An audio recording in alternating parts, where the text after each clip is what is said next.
ఒక్కసారి కొమ్మూరి గోల్డ్ కి కాల్ చేయండి. తాకట్లో ఉన్న మీ బంగారాన్ని విడిపించి మార్కెట్ ప్రైస్ కి వాళ్ళు కొనుక్కుని మిగతా డబ్బులు మీకు ఇచ్చేస్తారు. Hi, welcome to Manam TV. మనం ఉన్నది మన కోసం. నేను మీ journalist Manoj. Tippiri Tirupati alias Devji. So ఈ పేరుని పెద్దగా మీకు పరిచయం చేయాల్సిన అవసరం లేదు. ఇప్పుడున్న హిడ్మా మరణం తర్వాత మావోయిస్ట్ అగ్రనేతల్లో ఇతను ఒకడు. మరి వరుస ఎన్కౌంటర్ల నేపథ్యంలో చాలామంది మావోయిస్టులు తిప్పిరి తిరుపతి అలియాస్ దేవ్జీ ఫ్యాన్స్ కూడా కలవరపడుతున్నారు. అసలు దేవ్జీ బతికే ఉన్నాడా లేదా, లేకపోతే పోలీసులు ఏమన్నా ఇలకత్ మఫ్లే చేస్తున్నారా అన్న ఆరోపణలు కూడా చాలా గుప్పమంటున్నాయి. ఎందుకంటే ఇప్పటికే దేవ్జీ కేంద్ర ప్రభుత్వానికి ఒక అల్టిమేటం జారీ చేశాడు. నేను అమిత్ షా గారి దగ్గరే నేను లొంగిపోతాను, కానీ నాకు న్యాయమైన కొన్ని డిమాండ్లు ఉన్నాయి, అవి నెరవేర్చండి అని చెప్పి.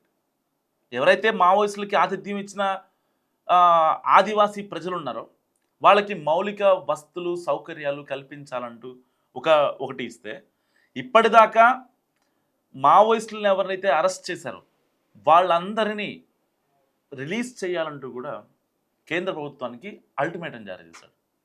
సో అలాంటి వ్యక్తి మరి బతికున్నాడా లేడా అనేది ఇప్పుడు చాలామంది మావోయిస్టులు కావచ్చు, ఆదివాసీ తెగలు కావచ్చు, సో వాళ్ళంతా ఇప్పుడు ఈగర్గా సెర్చ్ చేస్తున్న నిజం తెలుసుకోవాలని అనుకుంటున్న విషయం అనమాట ఇది. అప్పట్లో దేవ్జీ పశ్చిమ బెంగాల్ అడవుల్లో మకాం వేశాడని చెప్పి అనుకున్నారు.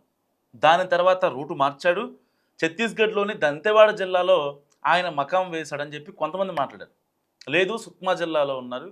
సో రీసెంట్గా జరిగిన ఆదిలాబాద్లో మావోయిస్టులు దొరికారు కదా, సో అక్కడ దేవ్జీ ఉన్నాడని చెప్పి సమాచారం మేరకే ఈ కూంబింగ్ కానీ ఎన్కౌంటర్ కానీ చేయాలనుకున్నారు పోలీసులు అనేది ఇప్పటిదాకా వినిపిస్తున్న వార్తలు.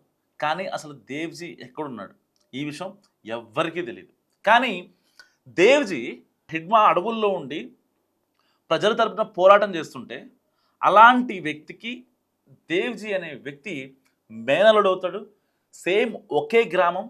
సో దాని తర్వాత ఇతను వన్ బై వన్ స్టెప్స్ ఎక్కుతూ ఆ ఆటుపోట్లన్నీ భరించి ఇవాళ మావోయిస్టుకి అగ్రనేతగా ఇవాళ దేవ్జీ అలియాస్ తిప్పిరి తిరుపతి మారాడని చెప్పుకోవాలి. సో దేవ్జీ గురించి మనం ఇంకొన్ని విషయాలు మాట్లాడుకునే ప్రయత్నం చేద్దాం. మావోయిస్టు ప్రధాన కార్యదర్శి నంబాల కేశవరావు ఎన్కౌంటర్ నేపథ్యంలో సెంట్రల్ మిలీషియా కమిషన్ మెంబర్, మావోల కీలక దాడుల్లో వ్యూహకర్త, మావోయిస్ట్ పార్టీలో సెకండ్ క్యాడర్లో ఉన్న కోర్టులకు చెందిన తిప్పిరి తిరుపతి దేవ్జీ ఎట్లున్నాడో అన్న అంశం ఇప్పుడు చర్చనీయాంశంగా మారింది. ఆపరేషన్ కగార్ కొనసాగుతున్న క్రమంలో ఛత్తీస్గఢ్లో జరుగుతున్న వరుస ఎన్కౌంటర్లలో మావోయిస్టులు మృతి చెందుతున్నారు. అయితే ఎన్కౌంటర్లో తిప్పిరి తిరుపతి ఎక్కడన్నా ఉన్నాడోనని స్థానికులు కలవరపడుతున్నారు.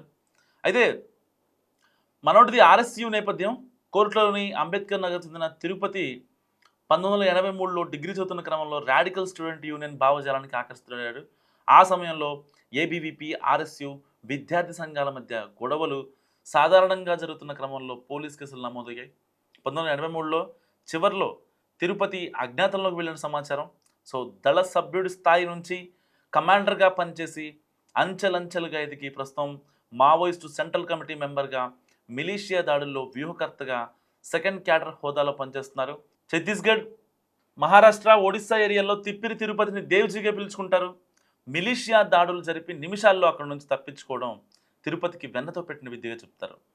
తిరుపతి సమీపంలోని అలిపిరిలో చంద్రబాబుపై జరిగిన దాడి ఘటనలో నంబాల కేశవరావుతో పాటు తిప్పిరి తిరుపతి పాత్ర ఉన్నట్టు కూడా అప్పట్లో ప్రచారం జరిగింది. 2010లో దంతెవాడ సమీపంలో సెంట్రల్ రిజర్వ్ జవాన్లపై దాడి జరిపి 74 మంది మృతి చెందిన ఘటనకు సారథ్యం వహించింది కూడా ఈ తిప్పిరి తిరుపతి. సో ఆయన తలకు ఎన్ఐఏ ₹1 కోటి రివార్డ్ ప్రకటించింది అప్పట్లో. సో ఇప్పుడు ఎక్కడున్నాడో ఏంటో అని చాలామంది చాలా ఈగర్గా వెయిట్ చేస్తున్నారు. అంటే ఆయన సింపథైజర్స్ కావచ్చు, లైక్ ఆదివాసీ ప్రజలు ఎవరైతే ఉంటారు ఇప్పటిదాకా, అంటే వీళ్ళు అడవిలో అన్నలు అంటారు కదా, అడవిలో అన్నలు అల్టిమేట్గా లక్ష్యం ఏంటి? ఇక్కడ అర్బన్లో ఉండే ప్రజలు బాగుండాలని, ఇటు రూరల్లో ఉండే ఆదివాసీ ప్రజలు కావచ్చు, చిన్న చిన్న తెగలు ఎవరైతే ఉంటారో వాళ్ళకి కనీస హక్కులు, మౌలిక సౌకర్యాలు, పిల్లల చదువులు, హాస్పిటళ్ళు, కనీసం మినిమల్ థింగ్స్ ఉండాలని వీళ్ళు కోరుకుంటారు. సో అలాంటి వ్యక్తి ఇప్పుడు ఎక్కడున్నాడా ఏంటని చెప్పి చాలామంది ఈగర్గా వెయిట్ చేస్తున్నారు. సో ఛత్తీస్గఢ్, మహారాష్ట్ర అండ్ ఒడిశా ఏరియాల్లో మావోయిస్ట్ పార్టీ రిక్రూట్మెంట్లో కీలకంగా వ్యవహరించడంతో పాటు మిలిటరీ శిక్షణ కేంద్రాల నిర్వహణలోనూ తిరుపతి పాలు పంచుకున్నట్లు కూడా సమాచారం. అండ్ ఆపరేషన్ కగార్ నేపథ్యంలో తిరుపతి తన స్థావరాలు మార్చుకుంటున్నట్టు కూడా పోలీసులు అనుమానిస్తున్నారు. ఇటీవల కొంతమంది మావోయిస్టు కీలక నేతలు పశ్చిమ బెంగాల్ సరిహద్దు ప్రాంతాల్లోకి వెళ్ళి షెల్టర్ తీసుకుంటున్నట్టు కూడా నేషనల్ ఇన్వెస్టిగేషన్ ఏజెన్సీ భావిస్తోంది. అండ్ వీటిలో తిప్పిరి తిరుపతి కూడా ఉన్నాడన్న ప్రచారం జరుగుతోంది. సో ఈ 3 నెలల వ్యవధిలో వందలాది మంది మావోయిస్టులు మృతి చెందిన క్రమంలో తిరుపతి ప్రస్తావన రావడం గమనార్హం. ఇటీవల మెట్పల్లి డిఎస్పీ అడ్డూరి రాములు కోరట్లోని తిరుపతి ఇంటికి వెళ్ళి అజ్ఞాతంలో ఉన్న అతనిని లొంగిపోయేలా చూడాలని కూడా ఆయన బంధువుల్ని కోరారు. అయినా సరే తిప్పిరి తిరుపతి అలియాస్ దేవ్జీ ఎక్కడ కూడా లొంగిపోలేదు. సో ఆపరేషన్ కగార్ నేపథ్యంలో చాలామంది మావోయిస్టులు చనిపోయారు. ఇప్పటివరకు దాదాపు 2700 మంది మావోయిస్టులు చనిపోయారు. వృద్ధాప్యం కావచ్చు, లేకపోతే చిన్న చిన్న సమస్యలు కావచ్చు, ఇక మేము చేయలేము, మా వల్ల కాదు అనేవాళ్ళు కొందరైతే కూంబింగ్ ఎన్కౌంటర్లో చనిపోయారు చాలామంది, దాదాపుగా 80% మెంబర్స్. సో ఇలాంటి నేపథ్యంలో మరి మావోయిస్టులకి అగ్రనాయకుడిగా ఎవరు ఉంటారు? మరి రాజిరెడ్డా లేకపోతే దేవ్జీనా? ఎందుకంటే తిప్పిరి తిరుపతి ఎన్కౌంటర్లో పోయారన్న వార్తలు ఒక పక్క వస్తున్నాయి. లేదు ఆయన బతికే ఉన్నాడు, మా కోసం ఆయన బతికే ఉంటాడని ఆదివాసీ తెగల్లో వినిపిస్తున్నమాట. అండ్ ఎవరైతే చిన్న చిత్తగా మావోయిస్టులు ఉంటారు, లైక్ దండకారణ్యం నుంచి జనావాసంలోకి రావడానికి రెడీగా ఉన్న వాళ్ళు ఎవరైతే ఉంటారో, సో వాళ్ళకి ఇప్పుడు కన్ఫ్యూజన్ స్టేట్ అనమాట. లేదు గన్ను పట్టుకుందామా, ఎన్కౌంటర్ అయిపోతామన్న బాధ, లేదు జనావాసంలోకి వెళ్దామా, పార్టీకి వెన్నుపోటు పొడిచామని ఒక ఆవేదన వాళ్ళ మనసులను కలిసివేస్తుంది.